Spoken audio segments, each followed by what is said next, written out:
Welcome back, fine folks, to our next adventure. We are out here in Irving, Texas. You're going to see right behind me, we are at the Oak Grove Memorial Gardens. We're here to visit another famous grave, and any of you from Texas are familiar with world-class championship wrestling, then you're going to know this gentleman, Chris Adams.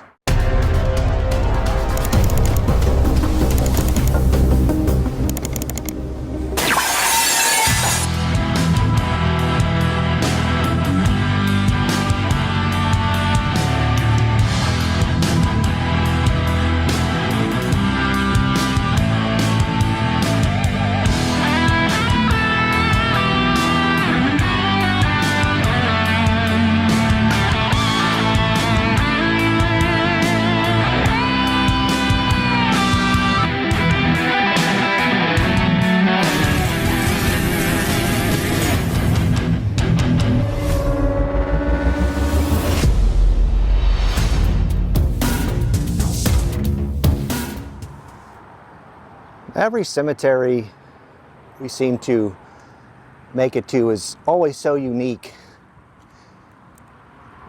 The layout,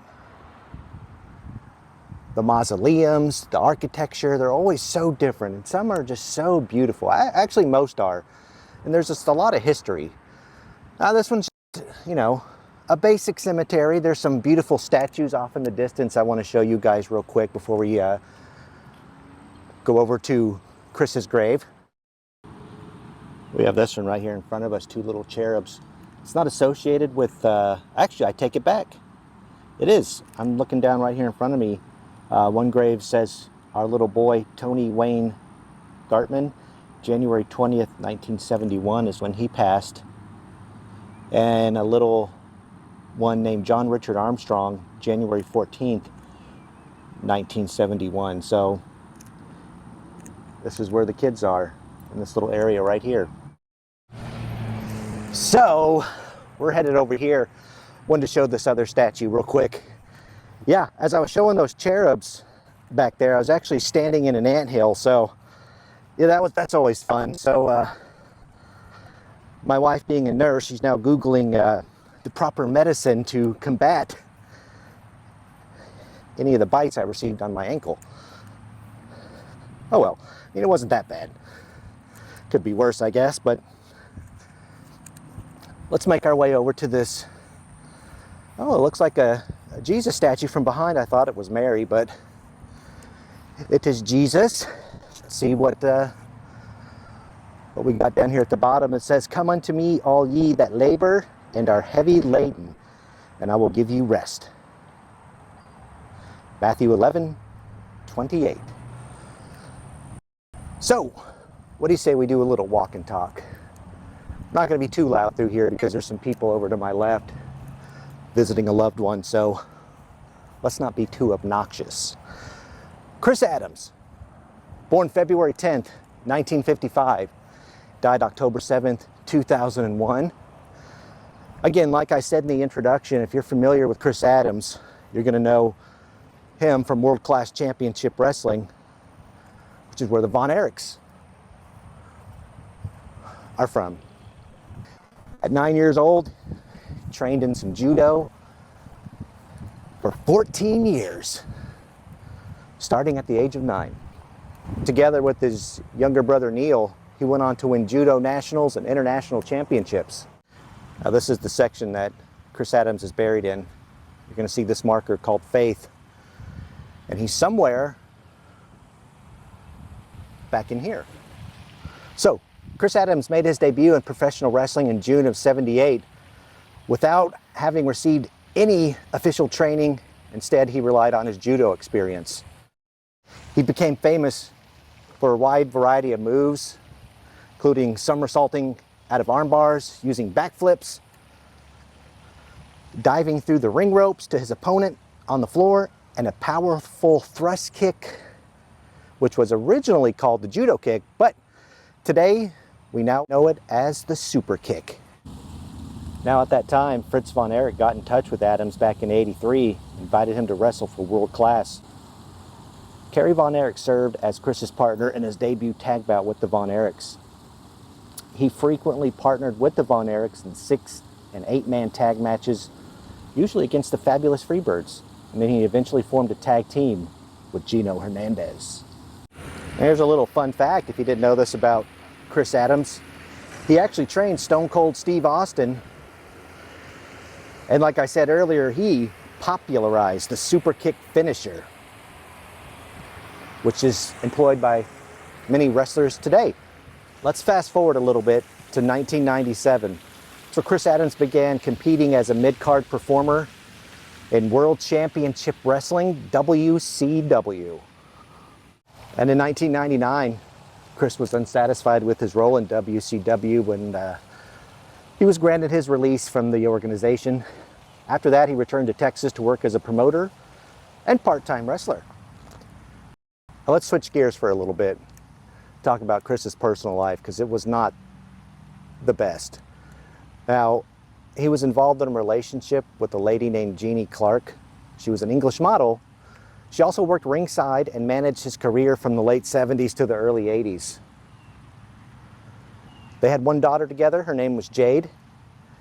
After Jeannie, Chris later married Tony Collins on December 20th, 1984, in the beautiful state of Hawaii. They had a son together, Christopher Jr., but they divorced August 15th, 1994. Now, Chris Adams also fathered a daughter, Julia, with a lady named Brandy Freeman. They split in 1999, and Brandy Freeman unfortunately died in 2003 from a drug overdose. All right, so as I mentioned earlier, this is the faith section of the cemetery, and Chris Adams' marker is right back here in the back. You're going to see this beautiful picture of Jesus looking at the beautiful mountains and who knows what else.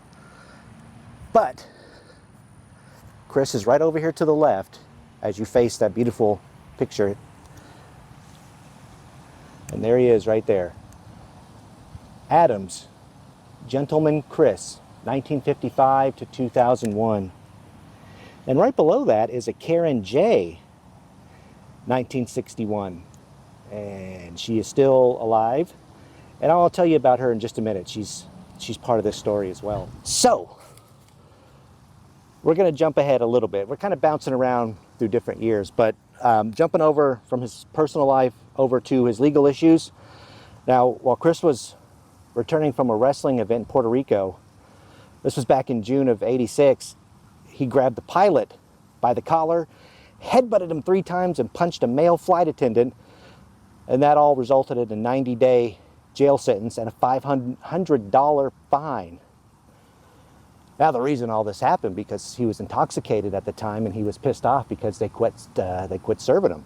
And then after that, they quit serving him. Kevin Von Erich was also on that same flight, and he had to restrain him. Now jump ahead a little bit to February of '88. Chris was arrested after his wife, at that time, Tony, she was found severely beaten in Lufkin, Texas, during a drunken rage. After that, he was sentenced to a year's probation. Chris Adams then faced more legal issues in '91, being put on probation for a pair of DUI arrests. Now, as I mentioned a little earlier on this marker, there's another name on here, Karen J. And this has to be the same one right here because 6 weeks prior to Chris's death, he married a second time to Karen Burge, and that was October 25th, 2001 here in Dallas. And at that time, his best man was a man by the name of Brent Parnell, who went by the nickname of Boo Ray. Again, jumping around. Sorry for all the time jumps here, but there was a lot going on in the late 90s and early 2000s for Chris, especially relationship-wise. But in April of 2000, Chris and his girlfriend of 4 months, her name was Linda. They were both found unconscious inside a friend's apartment. They were both victims of an overdose of a drug called GHB, which is a depressant. They were also consuming alcohol at the time. Now, Chris recovered, but 10 hours later, Linda died at a local hospital. And then after that, Chris lived in Rowlett. That's was when he was living with his new wife, Karen, and their 7-year-old daughter. Now, it wasn't until June 2001 that Chris Adams was indicted and charged with manslaughter for the death of Linda and turned himself in, but while he awaited trial, it was on October 7th, 2001, he was fatally shot in the chest with a .38 caliber handgun during a drunken brawl with his friend, Boo Ray Parnell, at his home in Waxahachie, Texas. His eyes were like glowing, seemed like the Exorcist. He had the strength of 3 Chris's, and I always kept a pistol on this end table. I grabbed this pistol and I hit him about 3 times in the head to try to knock sense into him. And he just kept getting stronger. And I was at the point, I was just about to pass out. I mean, he had my air cut off. I couldn't breathe. And hell, I really couldn't, I mean, if I couldn't punch him with that pistol and knock sense into him, my fists wouldn't have been a bit of good. But he just kept getting stronger. And that's when I knew it was me or him. And I had no choice but to shoot him. Chris Adams was 46 years old, and Parnell claimed self-defense, and he was acquitted of all charges. The life of Chris Adams wasn't the best, and he wasn't the best of guys. I mean, drugs, alcohol, I mean, it made him do a lot of crazy things. So he wasn't the gentleman, as his nickname said he was. But that's the story of Chris Adams. And if you get a chance, there was a great documentary on Vice TV.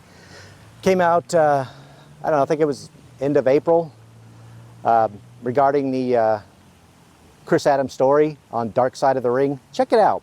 Check it out. It goes into much more detail on a lot of his past issues, past problems, all that stuff. So I highly recommend that.